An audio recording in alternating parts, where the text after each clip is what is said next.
Hello, it is 11 a.m. in Zurich, 6 p.m. in Tokyo. I'm Monita Rajpal. And I'm Zain Verjee. You're watching World 1 live from London.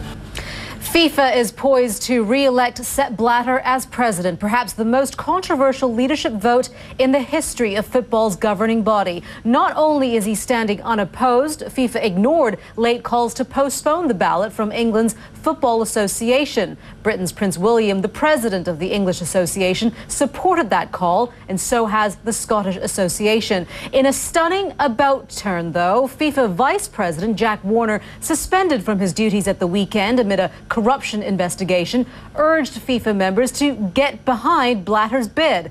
24 hours earlier, he was saying Blatter had to be stopped. The vote is now a formality, ensuring another four-year presidential term for the 75-year-old Swiss. His challenge will be to steer the organization out of its corruption crisis and to reassure sponsors the hundreds of millions they plow into FIFA is well spent. Well, World Sports' Kate Giles is following developments. She joins us now here in London. And Kate, I guess the question is, I guess a lot of people have been asking, well, if Sepp Blatter has not himself, any accusations of him have been, there's no evidence of him, he's been cleared of any wrongdoing, what's the problem? I think the problem is the fact that over these last 48 hours and more, in fact, over the last few days, we've had accusation after accusation after accusation. And whether Sepp Blatter has been cleared, all these men under him, there's still a certain feeling of I don't know, of mistrust, I think, in the public of who has been dishonest, who has been honest, who can we trust in this organization, because we've had Sepp Blatter cleared, but we've had these two other men suspended. We've had Jack Warner and Mohammed bin Hammam both suspended. And I think, given all of this, there's always the feeling is that there's no smoke without fire, and I think that a lot of people think that for Sepp Blatter to, maybe he will ultimately be re-elected, but even so, they want that to happen in a setting that is seen as fair, that is seen as trustworthy, and that will then warrant the respect of football associations around the world and the public around I guess the world. There's a lot of questions that will be asked about all of this, and even as this vote does take place, the situation is so fluid at this point. Who knows what's going to happen? It's changing, yeah, from hour to hour, so difficult to follow. Okay, Kate, thank you very much for that. The nation's report says Japan underestimated the risk of tsunamis and the hazard they create for nuclear power stations. The International Atomic Energy Agency highlighted some of the problems that contributed to the crisis at the Fukushima Daiichi plant when an earthquake and tsunami struck in March. CNN's Kyung is in Tokyo. She joins us now. Kyung.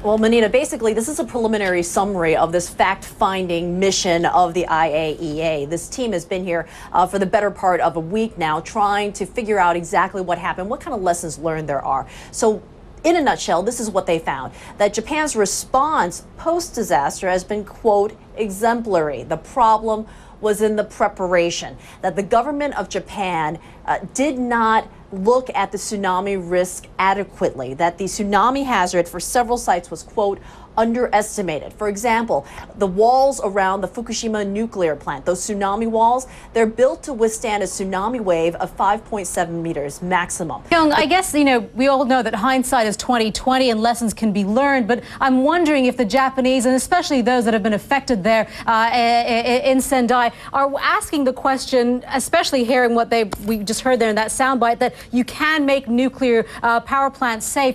Is that really the case? I mean, after all, one thing to say that Mother Nature has its own strength, and you can never really predict the strength of a natural disaster, but it begs the question, how safe can a nuclear power plant really be?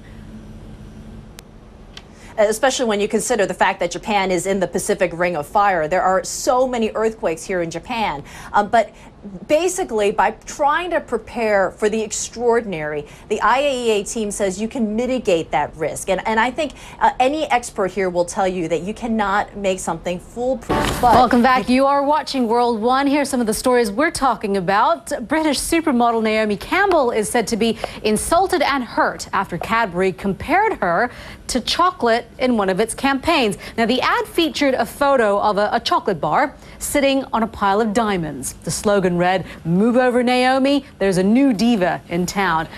When it comes to sweet revenge, Campbell says she's considering every option. Well, we've seen these faces before, but perhaps not this particular photo. Prince William and his new wife, Kate, are back on the front cover. And this is Vanity Fair's new cover that's coming out, which is running a previously unseen photo of the pair taken shortly after they announced their engagement in November, taken by Mario Testino. And the wheels of government aren't pleasing everyone in the U.S. The administration's fleet of limousines has grown since President Obama took office. That's according to the public watchdog iWatch News. It says the federal government has acquired an extra 174 limos under President Obama, most of them in Hillary Clinton's State Department. Zain now, where a boy in government custody turned up dead. Video of his mutilated body went viral on YouTube, and so did international outrage. We're joined now by Arwa Damon in Beirut, in Lebanon, and she had reported. Arwa, you'd reported on this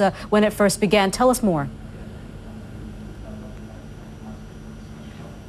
That's right, Monita, but we do first have to warn our viewers that some of them may find the images of the graphic injuries sustained by children. It marks the end of the road for the Space Shuttle Endeavour. It has completed its final ever voyage, touching down in the middle of the night at the Kennedy Space Center in Florida. That's how it looked. Textbook perfect landing. That was just over 2 hours ago. Endeavour has safely returned to Earth, having undocked from the ISS for the very last time on Sunday. Here are some of the highlights of its 19 years of service. Now, this was Endeavour's 25th mission to space. It first lifted off in 1992 as the newest orbiter in NASA's fleet. Now, its name...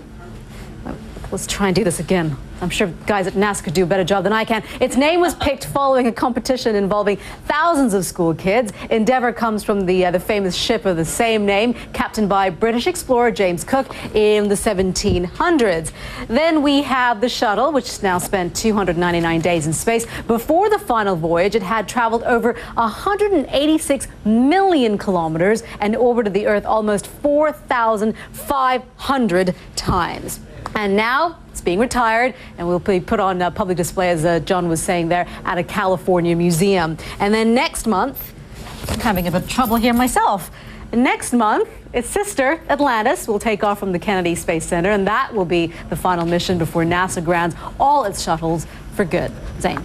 Monita, thanks so much. In Germany are widening the search for the origin of an infection that's killed more than a dozen people. They previously said the E. coli outbreak could have come from cucumbers grown in Spain, but now they're also examining a shipment thought to have come in from the Netherlands or Denmark. Media reports say E. coli has claimed 16 lives in the past few days, all but one of them in Germany. Well, Spanish officials are angry that their country has been getting the blame. They say there's not yet any proof the infection came from Spain, but the negative publicity is costing growers hundreds of millions of dollars. Al Goodman joins us now live from CNN Madrid with more on that. Al. Hi, Monita. Well, Spain is very definitely on the counteroffensive this Wednesday, a day after the German authorities appeared to backtrack. That's how it's being seen in Spain, saying that 2 of the 3 Spanish cucumbers that were analyzed in the German laboratories did not have the strain of this infection that's been causing all the problems. We have this news just coming into CNN. NATO has decided to extend its mission in Libya by 90 days. That's according to Secretary General Anders Fogh Rasmussen, who announced that this today. The decision, he says, sends a clear message to the Gaddafi regime. Of course, we will sustain our efforts to fulfill the United Nations mandate. We will keep up the pressure to see it through. End quote. You're watching World One live from London. I'm Zain Verjee. I'm Monita Rajpal. Thanks for joining us. The news continues on CNN.